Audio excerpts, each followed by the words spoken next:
Appy birthday to you go to Appy birthday to you go to అని వాడాలనేమోనల్లా గీ video జూసినాక never before అన్నట్టు అసొంటి కార్యం ముంగటేసుకున్నాడు మరి గీ అన్న. సాదుకుంటున్న మేకలకు కడుపున పుట్టిన పిలగాండ్లకు గదా చేసినట్టే చేసిండు పుట్టినదినం ఫంక్షను. అగ చూడుండ్రి డుంచుకు డుంచుకు డీజే మోతల నడుమ ఏ రేంజ్ లో నడుస్తున్నదో బర్త్‌డే పార్టీ. కవల పిల్లలు కావచ్చు అందుకే రెండు మేకలకు ఒకటే పారి కత్తరిచ్చిండు కేకు.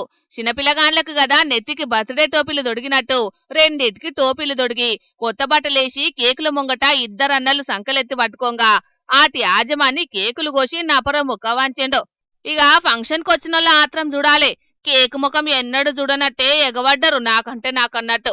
గీ బర్త్‌డే చేయంగా రెండు మేక పిల్లలు కాసేపు సెలబ్రిటీలని అంటే నమ్ముండ్రి. మస్తు ఫోటోలు తీసుకున్నారు ఫంక్షన్ కి వచ్చినోళ్ళంతా. మస్తు గావరంగా పెంచుకున్నాడనుకుంటా. ధూమ్ ధామ్ గా చేసిండు ఫంక్షన్. ఇంతకు ముచ్చట ఏడ జరిగిందో చెప్పలేదు కదా. ఉత్తరప్రదేశ్ రాష్ట్రం హార్దోయ్ అనే జిల్లాలనట గిట్ల చేసింది. మేకల మంది ఉన్నదట గీ అన్నకు. అండ్ల మరి గీ కవల పిల్లల మీద గింత ప్రేమ ఎట్లా పుట్టిందో గాని స్వీటీ మోనికా అని పేర్లు కూడా పెట్టుకొని మొదటి బర్త్‌డేను గీ రేంజ్ లా జోర్దార్గా చేసిండు. ఊరోళ్ళందర్నీ పిలిచిండు బర్త్‌డే దావత్ కు. 200 మంది దాకా వచ్చిండ్రట ఫంక్షన్ కు.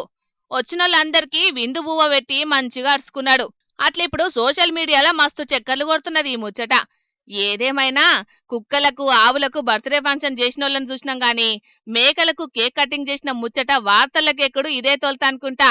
చేసిన కార్యం అయితే గొప్పగానే అనిపిస్తున్నది గాని మరిగా మేకల మందను కాసే గీ అన్న మురిపం ఈ మేకల మీద ఎన్నొద్దులుంటదో చూడాలని ఇంకొందరు కామెంట్లు పెట్టబట్టిండ్రు అదే సోషల్ మీడియాలా.